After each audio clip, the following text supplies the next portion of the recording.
Those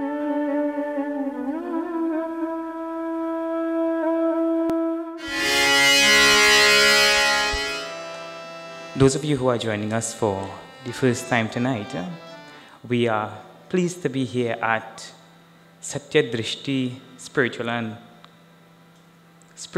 Cultural Sporting Group and Rukmia 3 South Lower Barrackpore.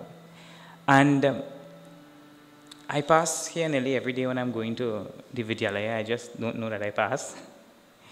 And so many things are there that you don't know about life or about yourselves as well.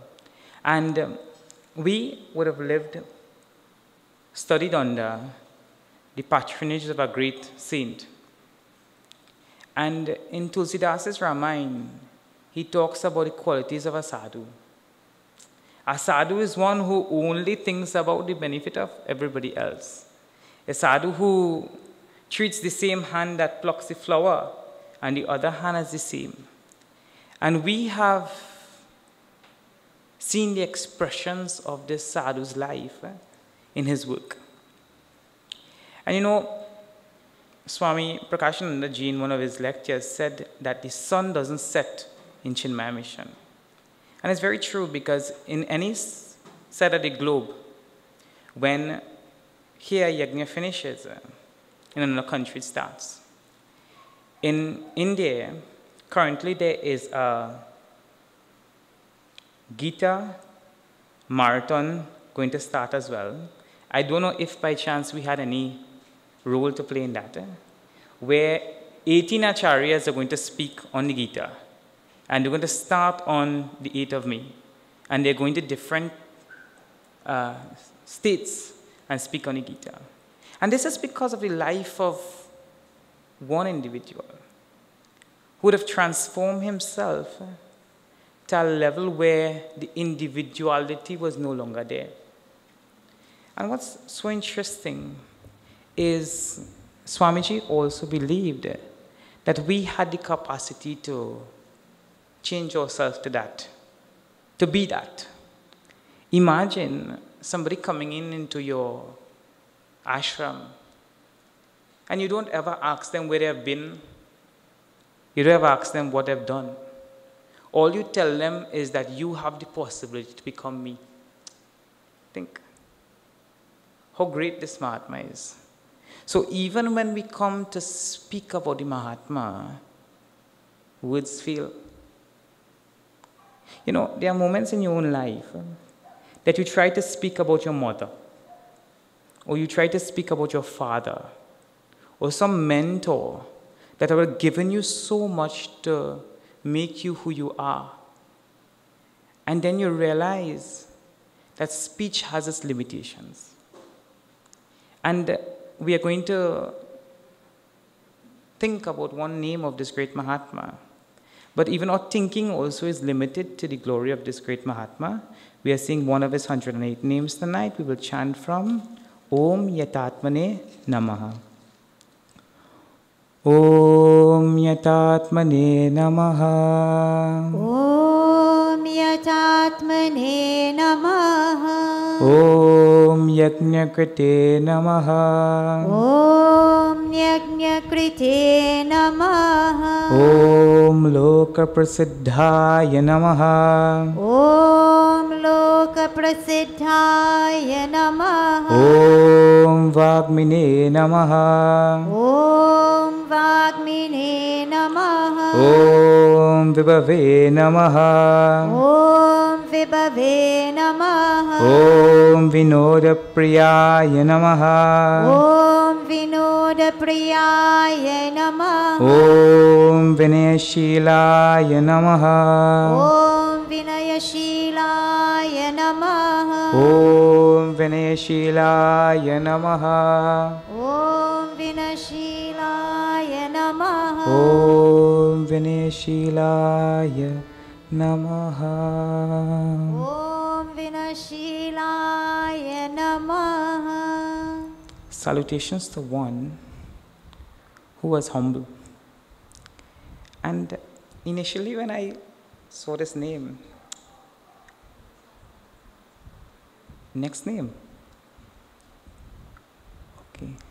All right. Om Vitaragaya Namaha. Om Vitaragaya Namaha. Om Vitaragaya Namaha. Om Vitaragaya Namaha. Om Vitaragaya Namaha. Om Vitaragaya Namaha. Salutations to one who is free from all attachments.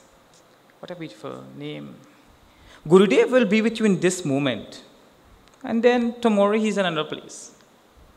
But when he was with you, he was with you. And there are many writings of Gurudev's life that even if he was with you for 40 seconds, his presence was life transforming by being there for those few minutes.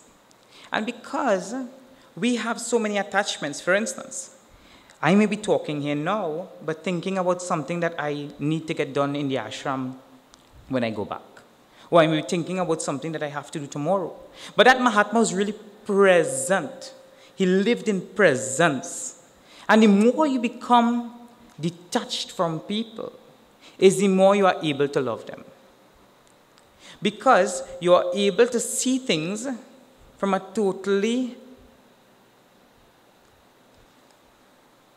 you're able to see things in a way that you're not attached to that person's view of you. See, if I want to correct a child, or suppose as a doctor, right? And a patient comes to me, and I really want the patient to like me at the end of the day, and the patient is suffering from BP or cholesterol or something, right? And I really want this patient to like me, then I will not tell that patient what it is he needs to know. But if it is that I'm really concerned about that person's welfare, whether the person likes me afterwards or not, I will just tell him what is good for him. And that's what the Mahatma did. He was totally free from your opinion of him. And that also came from Tapavanji's Maharaj's life. His guru also was like that. And you know, I really think it's important for us to practice this quality. And I'll tell you a little secret. I have, for the 5 years I've been staying in the ashram, every single day I will get up before sunrise, and I will go and make a cup of coffee. And for these last few days I was telling myself, I said, do I really require that coffee? Can I stretch my potential to where I can wait until 10 o'clock in the day and have that coffee? And it's a very difficult thing to do, because you get so attached to having that coffee at a particular time. So it's interesting, because sometimes before I'll get up in the morning and go and pick flowers to do puja. But before I pick the flowers, I'll make the coffee and put it down right by the altar. See, eh? So what is more important there? The coffee or Bhagwan? Or sometimes, here I'll work myself into this, I say the place is very, very cold. The mind starts to give concessions. The place is very, very cool. So what if I go and bathe and drink the coffee first, and then I will be warm? And a heart that is warm is able to be, connect with God, because my mind is no longer on my stomach. See how we make excuses. We lose our objectivity in the moment when we are attached to any particular thing. We only see the flowery things in that. So I'm attached to go and watch Batman versus Superman. And anything else that comes in front of me will be 10 times better. But I want to just see Batman versus Superman. So be mindful of your attachments. He became so great because he didn't have any attachments. And we also are his disciples. We over rever his life. Let's look at our varied attachments. Some maybe I'm attached to a particular thought. May we be able to drop that thought. I may be attached to a particular person. May I be able to say, with or without that person, I'm okay. So let us revel in that detachment of this great soul. Shri Krishna Sharanam Mama. Shri Krishna Sharanam Mama. Shri Krishna Sharanam Mama. Shri Krishna. Says Shri Krishna, you are my only refuge. Shri Krishna Sharanam Mama. Shri Krishna Sharanam Krishna Sharanam Mama. Shri Krishna Sharanam Mama. Shri Krishna Sharanam Mama. Shri Krishna Sharanam Mama. Shri Krishna Sharanam Mama. Shri Krishna Sharanam Mama. Sharanam Mama. Sharanam Mama. Sharanam Mama. Sharanam Mama. Kitna sundar the name of the Lord. Adaram Maduram Hasidam Maduram Gamanam Maduram. Sweet, sweet, sweet, sweet. You can just take that name and you can go on and on and on. If you sing the Lord's name for too long, you just get diabetes. So that's why we stop and do some vichara on the sastras. It is so, so sweet. There are so many Mahatmas that will just go and sing Ram, Ram, Ram, Ram, Ram, Ram, Ram, Ram, Ram, Ram, Ram. Ram, Ram, Ram. Should walk the banks of the Ganges late in the evening, or walk in Rishikesh. Walk alone over Vrindavan and see these Mahatmas just singing in the name of the Lord with no other concern in the world and happy. Just with the name of the Lord and themselves. So we also one day will sing and revel in that bliss. But today, our Kartavya Karma calls us to investigate, to ruminate over some topics in the Sastras. We are now at verse 16, I believe, but we will be looking a little bit at 14 and also 15 and then going to 16. Aham Vaishvanaro Bhutva Aham Vaishvanaro Bhutva Praninam Dehamashritah Praninam Dehamashritah Pranapana Samayuktah Pranapana Samayuktah Pachanyannam Chaturvidam. Pachamyanam Chaturvidam. Bhagavan says that I am the digestive fire. In you is, in each one of us, is that energy of the Lord that digests food. And in another Upanishad, Taittiriya Upanishad, it is said, Annam Brahma.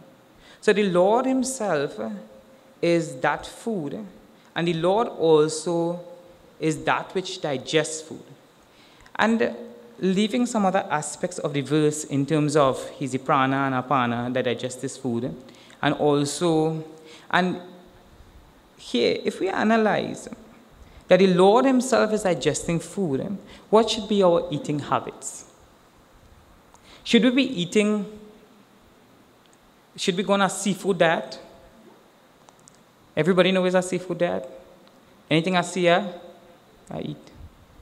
So if the Lord himself is that being that as the digestion in your system, shouldn't we be a little more careful about when we eat, how much we eat? When we eat, sometimes we eat 9, 10 o'clock in the night. How much we eat? Sometimes when the satsang done, they put 2 leaves in front of me. What I go do? The people invite me. See, and that's why we need to be very logical as well as a society. How much importance we pay to. Long ago, your grandparents would have worked very hard in the cane field and come home. So when they eat that amount of food, the metabolism that their body had was different. You know, even with my size, I don't need more than 3 bananas for the day. Really. And I fool myself into believing that I need 3 square meals per day. Why is that? Because my eye too long. And sometimes we really need to assess as a society what is our life expectancy right now. And what's the cause of our life expectancy not being where it is? Have you ever analyzed that you're even taking, when you take the bhaji and you cut the spinach, when you cut the the bhaji. You're taking the life out of a living being to eat. A being is sacrificing itself for your own welfare. And then we throw away so much food. How is that respecting God as the ultimate reality? So there is a call of the Shastras to be very mindful of your eating styles also. That when you eat, you're taking from the universe. So if I take a bhaji that's growing and giving of one bhaji stalk is there, and it's giving more to the world, and I eat and I don't give back more to the world. That's why Shri Krishna says in chapter 3 of Gita, Stena eva saha. One who eats and doesn't give back in return is a thief. An entire process of consumption of our food and digestion of our food is something that we take for granted. Imagine you can just eat and call that eating yajna. So when I eat my salad in the night, I can think that that is just offering to that Ishwar that it is inside me. Aham Vaishvanaro Bhutva, that Vaishnava, that Lord who is in the form of fire, called Vaishnava, he abides in me and I pay respect to him by eating in a proper manner. Next verse. Sarvasya chaham hridi sannivishtaha. Sarvasya chaham hridi sannivishtaha. Matta smritirnyanam apohanam cha. Matta smritirnyanam apohanam cha. Vedaisha sarvayahameva vedyaha. Vedaisha sarvairahameva vedyaha. Vedanta krit veda videva chaham. Vedanta krit veda videva chaham. Bhagavan is saying here that I am seated in the hearts of all. And every time I think about this, I think about the amount of hatred we have for each other, the amount of strife that we have in the world, the amount of not being able to accommodate another. And where does that find its roots? The fact is that I have not really recognized, though I may say it, because he's saying, Sarva, saying, all beings, Hridi, in the heart, I am seated. So, can I actually see an animal suffering on the road and leave it alone? And if it is, and just taking this verse as scriptural authority, if it is, I'm not seeing the Lord in that person, it means that my vision is clouded. Suppose I put on a darkers, or I put on a shades which has a blue lens, and everything I'm seeing blue. Is it because of this mala being blue that I'm seeing it blue? Or is it because I'm not able to see it properly? And the vision of the Shastras in the Ishavasya Upanishad says, Isha Vasamidagam Sarvam. Isha, the one who rules, he pervades every single thing. So the core of the Hindu is his ability to see the Lord in all things. And when it says I'm seated, it means I am the essence of all things. For instance, if we take a pot, a clay pot, and we take which we call a kalsa, and we take a parai, the essence of the parai and the essence of the kalash is the same. The essence is mud. Similarly, the essence of all our beings is the same. So whenever we have misunderstandings with any, we should try to look at them from their own essential nature. And he continues to say, Mata smritir jnanam apohanam cha. He says, I am that smriti. The Lord is saying that whenever you remember anything, don't ever forget that memory itself comes from the Lord. Suppose you're studying for a degree, or you're studying any topic, and memory isn't there, you wouldn't be able to recollect and make proper decisions. So imagine every single time that you remember some concept, some directions, some philosophical thought, remember a bhajan, you identify that memory as being coming from God himself. So even recalling of memory is a divine thing, because you recognize the source. Then he also says that jnanam, all knowledge that you have is from Him alone. See, the Lord took the form of Vishnu Bhagwan, took the form of Shri Krishna to give the Gita. Then also, the Lord took the form of Ved Vyasji to scribe the Gita. The Lord also took the form of the person whose commentary we follow mostly in Chinmaya mission, is Sri Adi Shankaracharya. And Sri Adi Shankaracharya is a manifestation of Lord Shiva. So imagine in the giving of the knowledge, the Lord is there. In the scribing of the knowledge, the Lord is there. In the interpretation of the knowledge, the Lord is there. And in our getting of the knowledge, it is said that we should see no difference between the Guru and God. It says if Guru and Govinda stands before you, you should first touch the feet of the Guru. So there's never a time when we should not be able to see God in our knowledge as well. Or to see that the knowledge has its source in God. Continues to say, apohanam cha. The fact that I am forgetful by nature, so I put on my key somewhere and I don't know where to find it. That also comes from God. And forgetfulness is a blessing. Not when you forget where you put your lock for the room and you had to borrow an ex-brahmachari lock to come to satsang. Not that kind of forgetfulness. But the forgetfulness that's being spoken about here, imagine you park your car and you don't know where you park your car. We have an executive member in the ashram that when he parks his car and he comes outside, he starts from one side of the ashram and goes straight down to figure out where he forget the car. But that kind of forgetfulness isn't deivic, it isn't divine. But there's a type of forgetfulness. Suppose a child, you are abused by your parents. Suppose one of your friends sell you a car, and as soon as you walk out the road, you realize the whole suspension in the car bad. And you're holding that fella to mind. Suppose you go to a field trip, and when you go there, your friends from school eat out all your food from your bag. Suppose somebody said something about you that was not so nice. It wasn't true and it wasn't nice as well. So the Lord says, inbuilt in his Maya is the ability to forget. And that's why we should be able to forget and forgive. Think about Sri Ram going to the forest for 14 years, Kekihi being the cause of that. And then he coming back and forgiving her. Forgetting that that issue ever happened.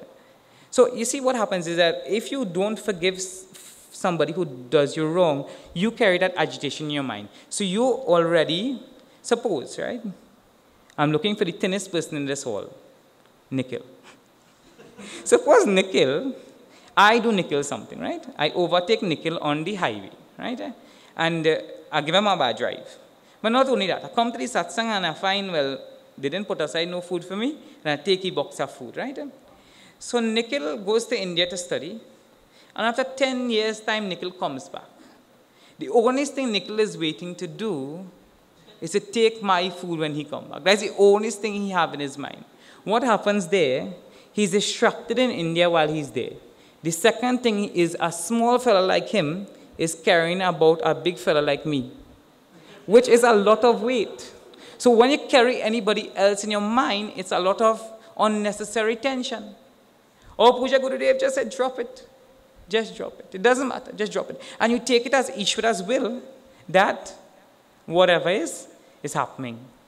So now we have seen a few verses previous. And what has been happening is the Lord has been saying that wherever you see things happening in the world, never forget that I am behind those things. And it takes just a little shift in our vision to see God. A little shift. A little shift in our vision. So I see the divinity in whatever is happening to me in the world. So the last 4 verses from Yet aditya gatam teja jagat bhaseti kilam, from there, it has been saying that the Lord is everything wherever you look out into the world. And why the Lord is doing this is because we are so accustomed looking out. You see, because we like to see things in the world. We like to hear things, right? So if by chance we are not the meditative type and we need to look out in the world, when you look out into the world, look at these objects that has the glory of the manifestation of divinity of the Lord. And try to see it. You write down these 14 or 15 things when you go home. Write down the sun, write down the moon, write down memory, write down knowledge, write down forgetfulness. And every time you invoke this thing in your personality, remember it's the law that is behind it. And the law that is causing us to enjoy what we are enjoying. We now see the next. Bhagwan takes a little turn here in this chapter, and he goes to something a little more subtle. First time I did this in Mumbai, I didn't know top from bottom. I couldn't figure out what was going on. So if you all don't figure out what is going on today, don't worry, it's because I'm me. This goes into a little bit of manifestation of the universe and the Lord's Maya and why things happen in a particular way that it happens. Let's take the name of the Lord for 1 or 2 minutes, and then we will join in this section, because I have to ask the Lord for his guidance. Janardana Nandalala Govinda Gopala Janardana Nandalala Govinda Gopala Janardana Nandalala Govinda Gopala Janardana Nandalala Govinda Gopala Hare Rama Hare Rama Hare Hare Hare Rama Hare Rama Hare Rama Hare Hare Hare Rama Hare Krishna Hare Krishna Hare Hare Hare Krishna Hare Krishna Hare Krishna Hare Hare Hare Krishna Janardana Nandalala Govinda Gopala Janardana Nandalala Govinda Gopala Govinda Gopala Govinda Gopala Shri Krishna Bihari Lal ki jai Govinda Bhagavan ki jai Dvavimo Purusho Loke Dvavimo Purusha Loke Sharashchakshara evacha Ksharaksha eva cha Sharas sarvani bhutani Kshara sarvani bhutani Kutastokshara uchyate Kutastu kshara uchate Dvavimo Purusho Loki. In the world, there are two Purushas. There are two beings. So, the rishis in their reflections would at different times divide the universe into consciousness and matter. And at other times, when in various texts, they would say that the Lord is there, the Lord is here, and the Lord is able to do whatever he's doing because of his intrinsic Maya. He has a power, inherent power in him, just like how we have an inherent power of strength in our veins. The Lord also has some inherent power that causes him to function the way he does and to call it diversity in the universe that we see today. So in this particular verse, the Lord has started to describe that there are only two things in the world. And what are the two things? He says that there is Kshara and Akshara. Kshara means that which is perishable by nature, that which wanes, that which disintegrates with time. And it says that that waning and disintegrating, sarvani bhutani, it's there in all beings. So, sometimes you will see that, waning and disintegrating. I have a very nice story about that one. My nanny, right, a year or two back, she was about this height, right? And now she's about this height. And I can't explain how with old age you get shorter. I always know your hair will get grayer and your bones will get weaker, but how it is you lose in size? Size is one thing, but how it is you lose in height? It's such an amazing thing how at the individual level, which in technical terms is known as the Pinda, or at the Brahmanda level, which Brahmanda means at the cosmic level. At the cosmic level, we see also things like mountains. Mountains itself slowly being broken down by elements of the weather. Or we even see that land itself is receding into the ocean. And it is stated that even the Himalayan mountains that is there was once under the sea. And geologists would have seen that the type of rock formation is only that rock formation that is found in the sea. So it seems that in the universe, there's constantly this thing of change. So there is the two things. One is there's the changing, which is known as the Kshara, and then there's the Akshara. But here, normally when the term Akshara is used, it means that which doesn't change.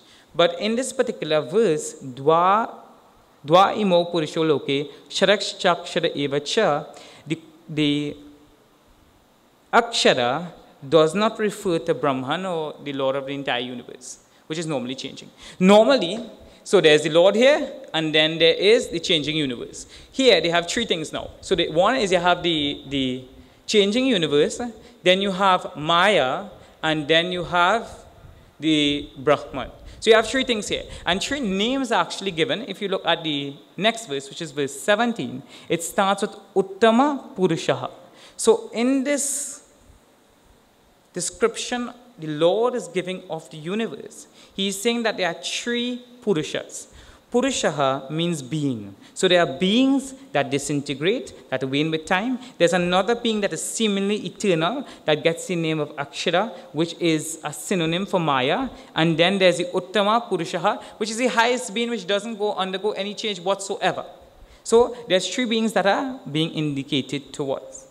Normally, when the word Akshara is referred to, Akshara normally refers to Om Ityek Akshara Brahma.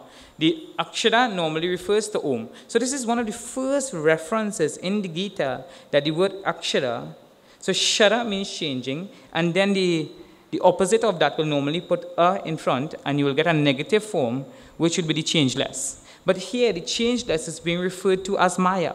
It's saying that one thing that does not change is Maya. So we'll continue to see. And the word used here for Maya is Kutastaha.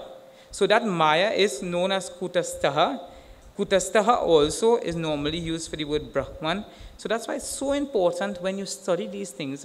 Because if you study any other text, if right now Chinmaya Mission decides to write a book and they tell you to go online, it can have several different meanings. Because it could either go and hang up your clothes because you live in the ashram online, on a line with clip, or it could actually mean go onto the internet. So here we find that one word has several different layers of meanings. And here a unique meaning is being given to the word Kutastha, which means Maya, which is also Akshara. I tell you, it's going to be a little challenging to understand. In the Mandukya Upanishad as well, the same Maya is known as Akshara, that which is changeless, that which is there for the entire of the manifestation of the creation. So in several other places, Maya would have been known to be the seed of creation, meaning that one thing from which all of us would have come forth. So Maya is that aspect of the Lord that has all our subtle impressions of vastness, meaning all our past lives and how we would have acted and acted out of not being in connection with God, that is there in Maya. And because we have acted out of of not knowing the correct relationship with God, which is called as avidya, because of acting out of avidya, of not knowing, then the result will be that we'll become attached. And because of that attachment, we will then want another desire. So it says, in that Maya, in that power of the Lord, has all these lifetimes of inherent potential stored. How many lives did you have before? Anybody can tell me here? If you could tell me, I'm going to check all right after. See, you have had infinite lifetimes. One as well, if I move from here to there, and I take off that fan, or if I throw this for one of the people in the group there, I'm sorry, I didn't mean to throw it. If I throw something for somebody in the group there, then it means that is a karma. Speaking as a karma, if I'm identified with myself, so one, there are infinite jivas in the world, and there's also infinite karmas in the world as well. And because we have been here for infinite number of lifetimes, we are all connected and we have infinite desires as well. And we are saying that all those things, because it's functioning in a cycle, so in my first lifetime I would have become attached to gulab jamun. And then because of gulab jamun, I may just come back to eat gulab jamun. And then I open my gulab jamun factory. And then I wanted to open 10 gulab jamun's factories, so I'll come back in my next lifetime. So it's saying in Maya, not in Ishvara, but in Maya, which is the Lord's power, that particular elusive nature of the Lord is there. And that itself is changeless because of the fact that it's eternal. And it is, so if the Lord is all-pervasive, Maya is also all-pervasive. Because it's the Lord's Maya. Suppose I say that I have blood in my body, or strength in my body, as the case may be. But the blood or the strength in my body will be throughout my entire body. So you're saying that Maya seems to exist as a power of the Lord. The Maya also has a potency of its own. It changes things to look like if there are pleasure, there is pleasure in the world. And beyond that Maya, there is something called the imperishable, which is no way affected by that Maya. So, and as well as there is a law functioning within Maya that causes Maya to act the way that it does. So one, there's a law. There's a law called Maya, which is called change. Change is the changeless. Change is the only law in the universe that remains the same. So there's constantly change. So we are saying that principle of constantly having change in the universe is Maya.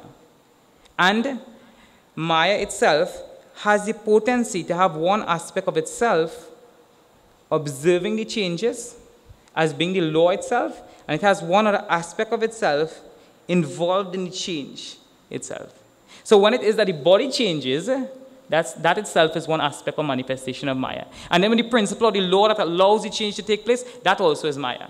So it says in Maya, it has both of that potential. The changing and non-changing principle of Maya is there at the same time.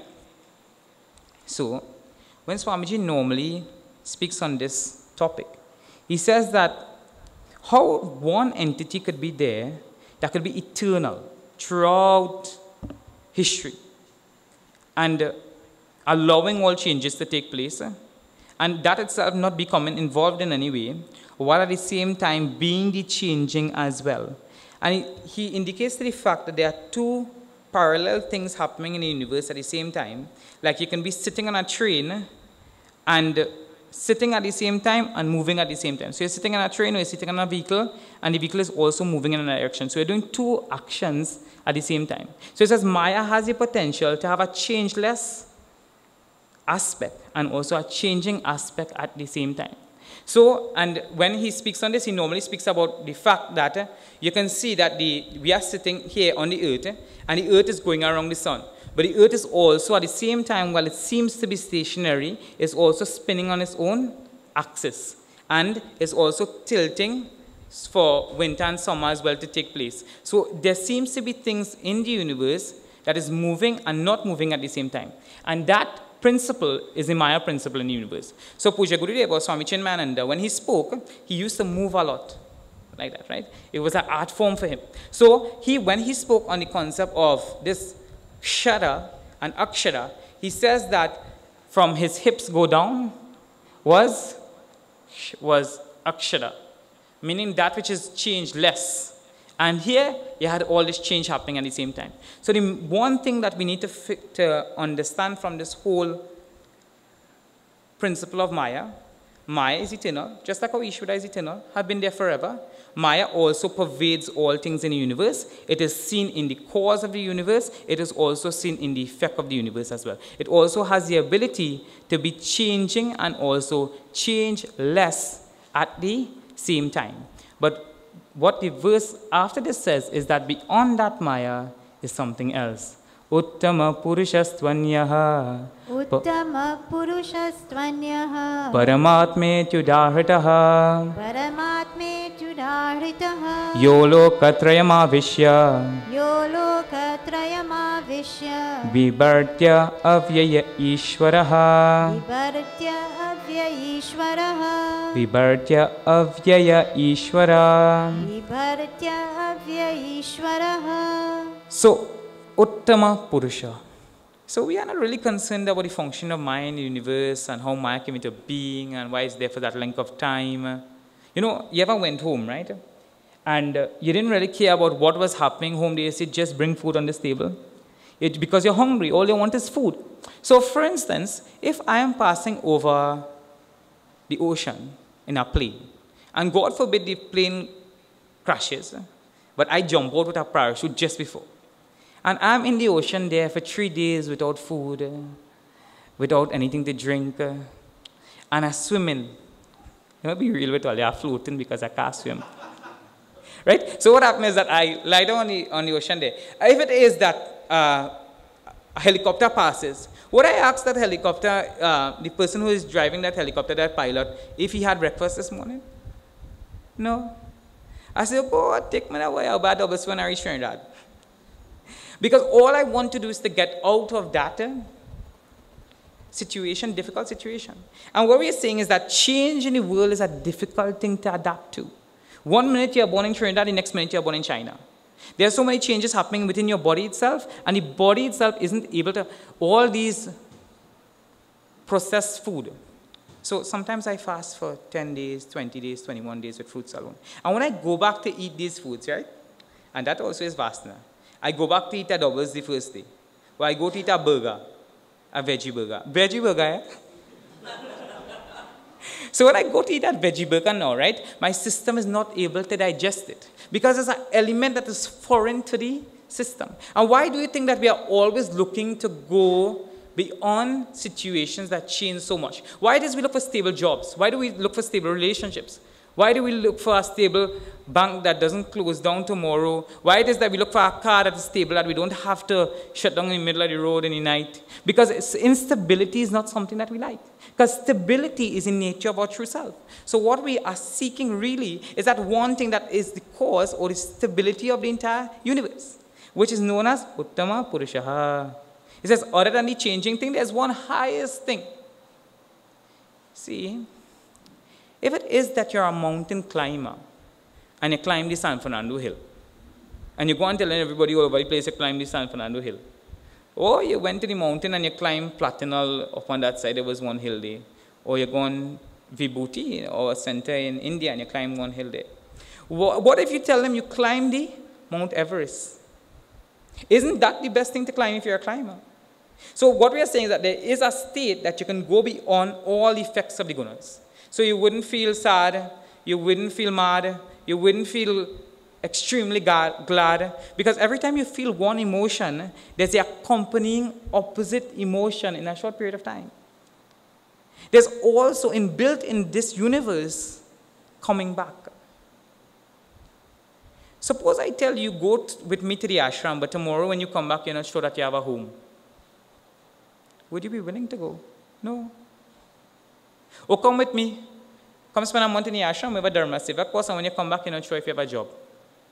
So how it is that when things in the world, we are not willing to take those risks, but when it comes to searching for the self, searching for wanting to ensure, the subtlest thing in the universe, to ensure that there's no suffering in our necks, life. And that thing is that it pervades the entire three worlds. So not that you have to go somewhere to recognize that self. That's amazing. You don't have to go to temple, you don't have to go to church, you don't have to go to mosque.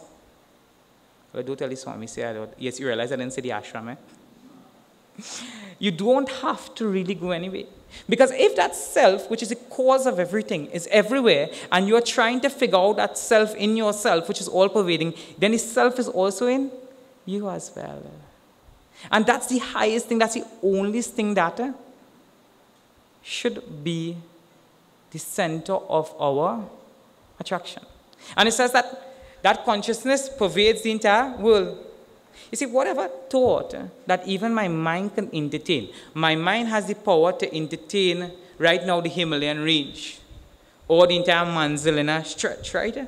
How it is that this mind has the ability to even conceptualize something so vast? Because it's in presence of consciousness. So how it is that we see, even though we experience the consciousness, we live in seeing the effects of the consciousness in memory and forgetfulness, how it is we still don't be always living in that awareness of, in the presence of that consciousness.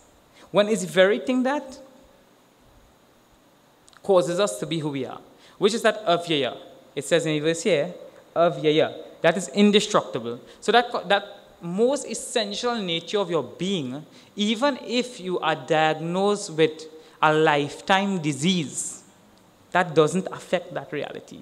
So you can be sick on your bed and still seek that reality, which is the essence of all things. You know, here it says, Loka Trayam Avishya Ishvara Vibhati. The Lord sustains all things in the universe. And sometimes I feel as devotees of God, or even as people who, Vedantins, we forget the principle of God in our challenging times. We forget that even that problem that we have, or that difficult person in front of us, is being sustained by God. All the principles in the universe that function the way they are, so you throw, I'm not into sure right now. You throw a ball up in the air, and it comes back down. That is Ishvara. The very law itself is Ishvara. So the Lord is not something that you have to objectify in front of you and say, the Lord is in this form only. The very principle itself is Ishvara. When the sun rises and suppose tomorrow morning you get up and the sun rises and you see it given snow instead of sun, or coldness instead of heat. You would be confused. And the Lord himself operates in such a structured way, and that structure in the universe is God. So just seeing laws in the universe work the way it is saying that you're seeing the Lord. How difficult it is to understand. It's an infinite number of laws, the Lord himself is. And the Lord speaks about his own self in the next verse. Yasmat sharamati-toham. Yasmat sharamati-toham. Yasmat sharamati-toham. Yasmat sharamati-toham. Akshadatapi chotamaha. Akshadatapi chotamaha. Atosmi loke vedecha. Atosmi loke vedecha. Pratita purushottama. Pratita purushottamaha. Pratita purushottamaha. Pratita purushottamaha. Yasmat, whatever is there in the universe, as the perishing Atito, I am not the perishing. So if it is that we are able to identify with God in his own imperishable nature, we also will recognize, not create, because we are always connected with God. We will recognize that we ourselves are imperishable. That there is no aspect of myself or my substantial nature of who I am that perishes. So I am also that perishless self, and I am spoken about in the scriptures. Yasmat shadamatituham akshadat apichotam. I am that akshara purusha, and the highest thing to be achieved. So make me your goal, Atosmi loke vedecha ata I asmi loke vedecha. I am spoken about in the Vedas. So the Lord is saying that He is the most subtlest thing, the most sublime thing, the thing that is ever changeless in the world. And He's saying that I am that thing that is declared to be the highest Purusha, the highest goal. And please seek me in all your endeavors. You know, most of our identity with ourselves is Dehoham. I am the body. So whenever I am the body, I look to make sure the way people look at me. You know, I come in the morning and I put gel in my hair and I wash myself in the mirror, and that's my identity. And oh God, boy, and when God finished with me, He should have stopped right there. We say those things. And what the Lord is saying is that this is the primary identity that we all start with. Every religion in the world tells you that you're not the body. But then why do we give it so much importance? It's sadhana, it's a means to realizing God. But then the other level to that is jivoham. I am that jiva. I am that being that comes and goes and comes and goes and comes and goes. And you know what? Comes and goes. And I always come and go. But there must be a time. I can't understand. Imagine if it is that you put Brahmachari Hamerajh, that is me, on a plane from Trinidad to London. And I have no way of getting off of that plane. I'm always traveling. And I'm not in control of the flight times as well. I'm not in control of what circumstances I get on that plane as well. I'm not in control of where the plane will go next and what comes to me from the universe. And most of the times we live like that. The life of a jiva is a very sorrowful state. Most jivas, 99% of jivas, are not in control of themselves. Not in control of their body, not in control of their mind, not in control of the people around them as well. You are controller anybody home? Think so? Really? You go home today and you say, put food on the table, and they say, no, you say, all right. See, it's difficult to control now. It's difficult. So what we need to do is to reach a stage where we are in control of ourselves.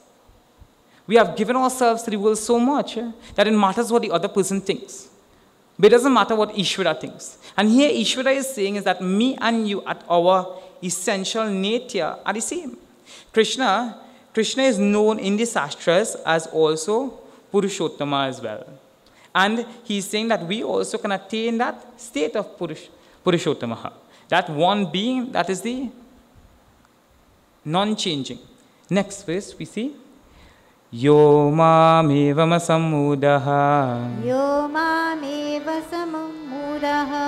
Janati purushottamam. Janati purushottamam. Sasarvavid bhajati mam. Sasarvavid bhajati mam. Sasarvavid bhajati mam. Sasarvavid bhajati mam. Sarvabhavena bharata. Sarvabhavena bharata.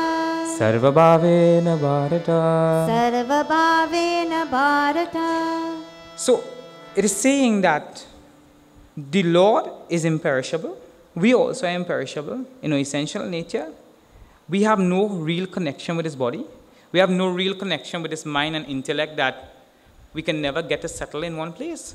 But we are connected to that highest being, to that consciousness in the universe, to that cause of all things. Yo mam evam. Who knows me in this way? Who knows me in the way of from the beginning of the chapter 15 itself, that starts with Udva Moolam Adashakam, who knows that I am in no way, that Ishvara is no way affected by the changes that happen in the world. All things happens in the presence of the gunas. The gunas meaning sattva, rajas and tamas. There is activity, there is purity in the world, and there's also inertia in the world. But all those things doesn't affect Ishvara. All those things also doesn't affect me.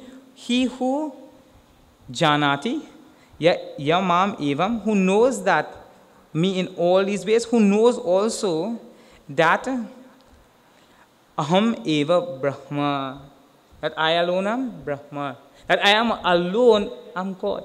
I am that changing changeless aspect of God. What is being indicated to is a very deep philosophical point, Jiva Brahma Aikyam, which is one of the fundamental points of Vedanta, that says that between Ishvara and between the Jiva and Ishvara, Vaida Brahman, which are synonyms at this point, and Jiva, there is really no difference.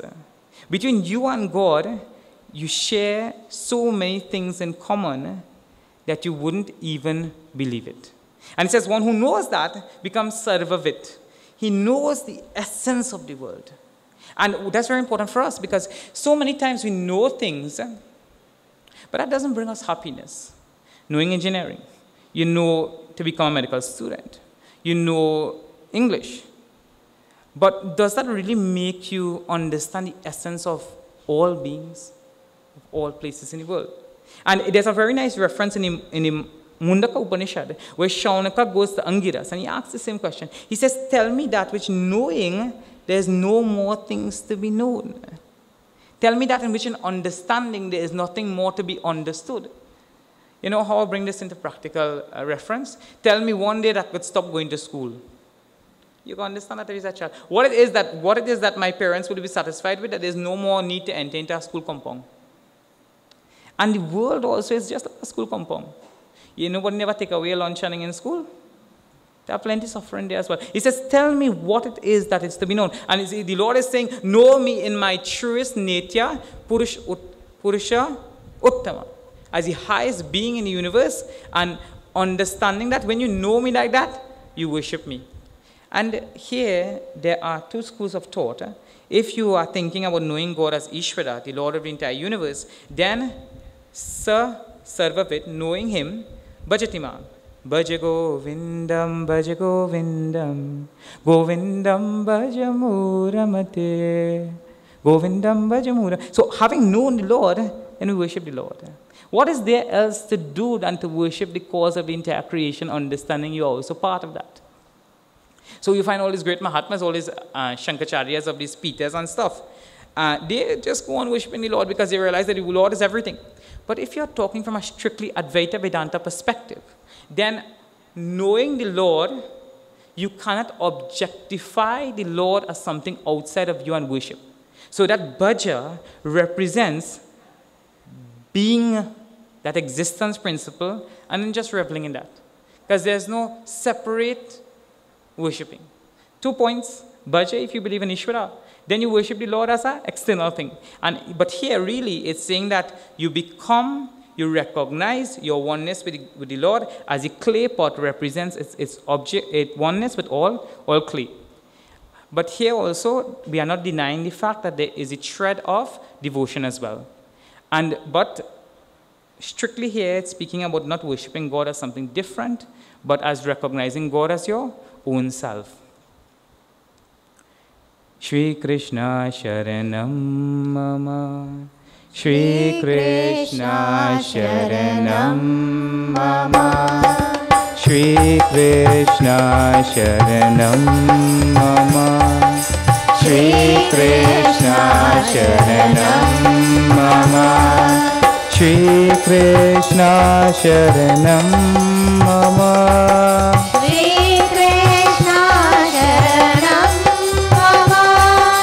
Shri Krishna Sharanam Mama, Shri Krishna Sharanam Mama, Shri Krishna Sharanam Mama, Shri Krishna Sharanam Mama. Sarvabhavena Bharata, one who understands the Lord as his own self, and no difference from him, puts all his effort. You say, you never grind in dal home at one point in time when your grandmother were in, and you say, put a little bit of chore in that. Man.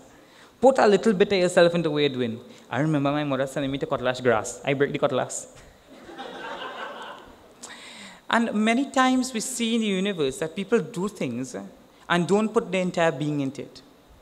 Do not apply the intellect to the extent of the logical conclusion in things. And he's saying here in the part of, if it is that sarva bhavena, meaning that you're putting dissolving your very existence into that of the Lord.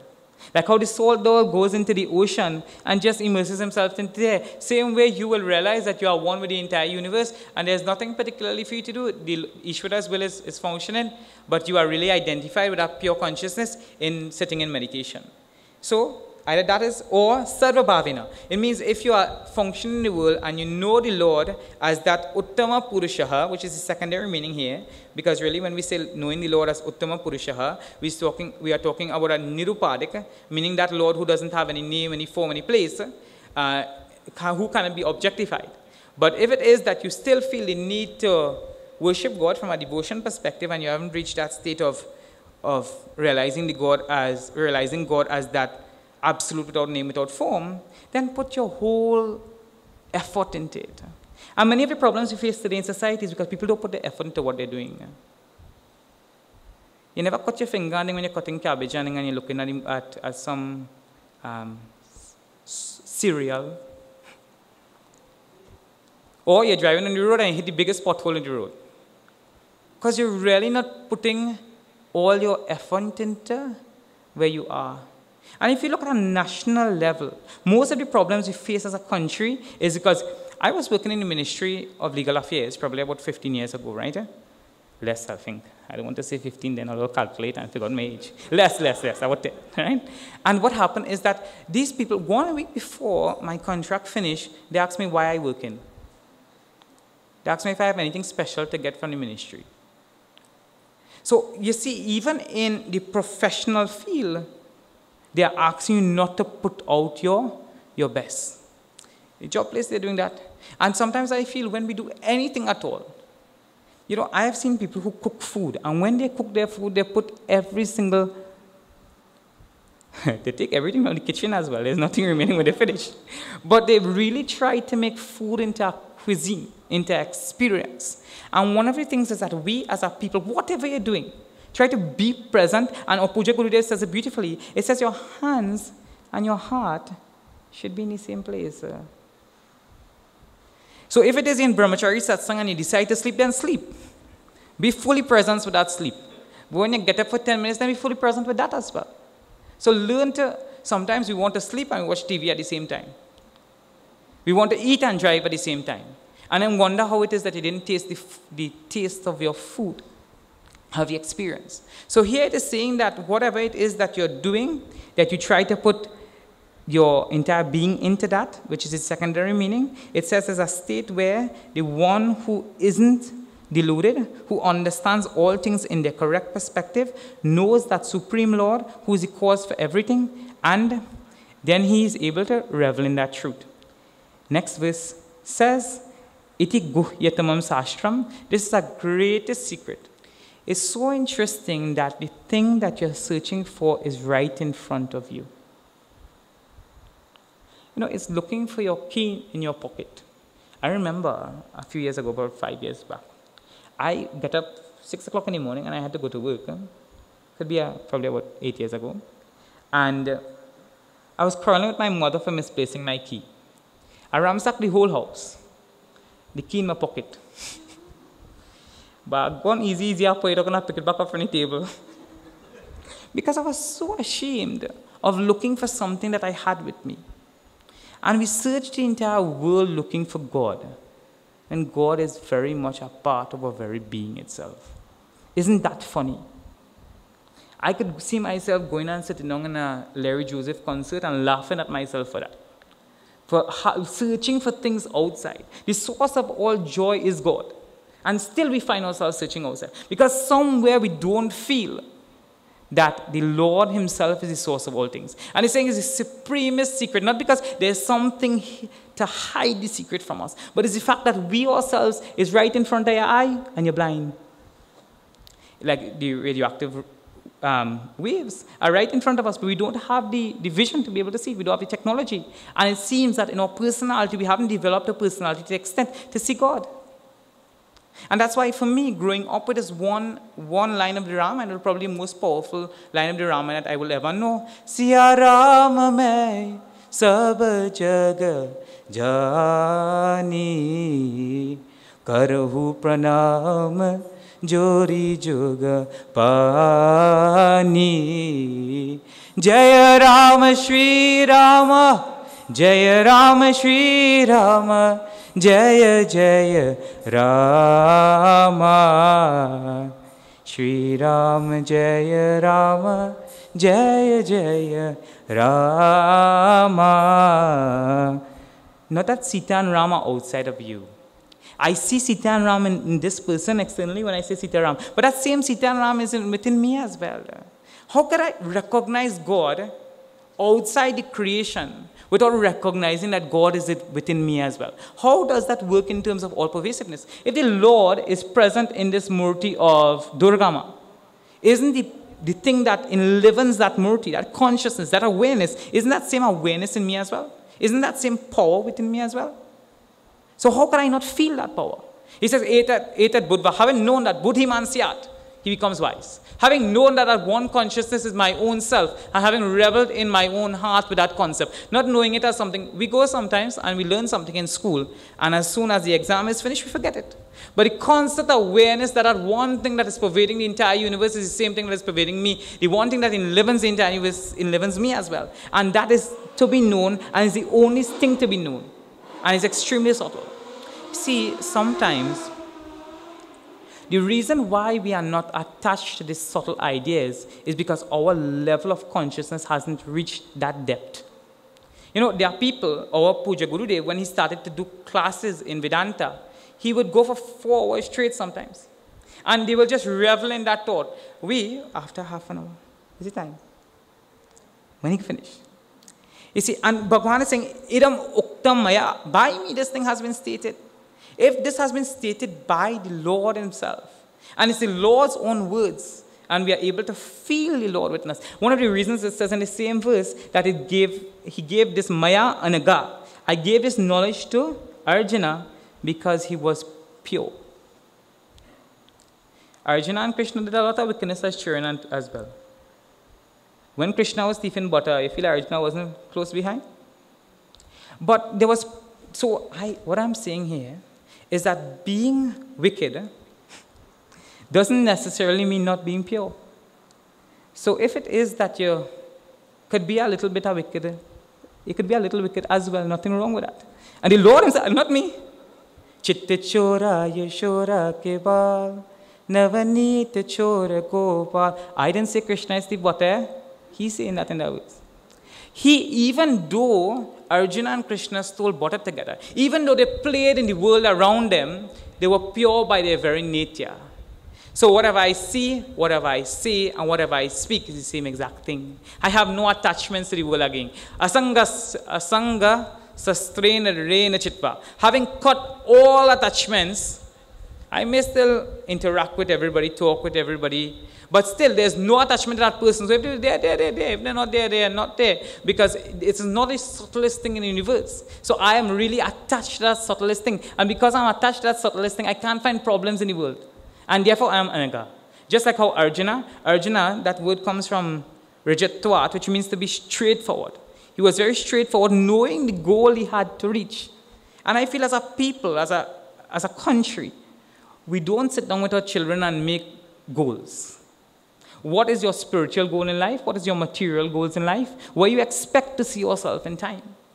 What is your spiritual goal? Today I'm chanting 1 Japamala. Tomorrow I may be chanting 3 or half. You see, that's at the lower level of sadhana, because you're doing japa to concentrate the mind. But the main reason you are in a spiritual place is to become pure. So imagine if I came here and there was nobody here. And I spoke, and I reveled in that thoughts, and then I feel my purity. So I go to the temple, and there's nobody there, but I still have to sweep the entire temple. When I come out of there, I did Ishvara Arpanam Buddhi. I did it as a seva for the Lord. I'm feeding my children. I see my children as manifestations of the Lord. And that leads to some sort of purity of the mind. When purity of the mind happens, the concepts of Vedanta, the concepts of God, my devotion towards God grows in my own heart. When that devotion grows into my own heart, Shri Krishna says, I give that devotee knowledge. So he becomes wise. In our sastras, our acharyas would have said there are 2 things. Is that a wise or a otherwise? So you can't go around the world crying and saying, oh, I'm Brahman. I'm a devotee of Hanuman. Hanuman is so strong, but I am nothing. That is not the vision. That is not the vision of a spiritual person. It says, Etad buddha buddhiman syat kritakatyasya bharataha. I am accomplished. And that's the only time you'll really feel accomplished in life, when you recognize your relationship with God. Because that's the only relationship that does not change with time. All other relationships change. Husband is there with the wife, 50, 60 years. Your friend is there in school. That friend, I had one friend in school where I was to copy homework from. I leave that school, I got a next friend. He's giving me share my lunch chanting, and then my next friend. Then I go to our next school, and he was to give me a ride to school, and that's my friend. The world itself has limited joy. But if we want to reach it limitless, then we in our personality, in our characteristics, in our purity as well need to be limitless. There's no way for a limited being without losing his upadis, his conditionings, to become limitless. So, Om Tat Sat iti Srimad Bhagavad Gita Upanishadsu Brahma Vidyayam Yoga Shastra Shri Krishna Arjuna Samvare Purushottama Yogo Nama Panchadasho Dhyayaha. We have come to the end of the chapter 15. Every single topic that is to be understood in the Shastras is there in chapter 15. You try to spend some time with the scripture. This is the only chapter that is called independently a Shastra. A Shastra means a science. You don't go into university and study science in 12 hours crash course in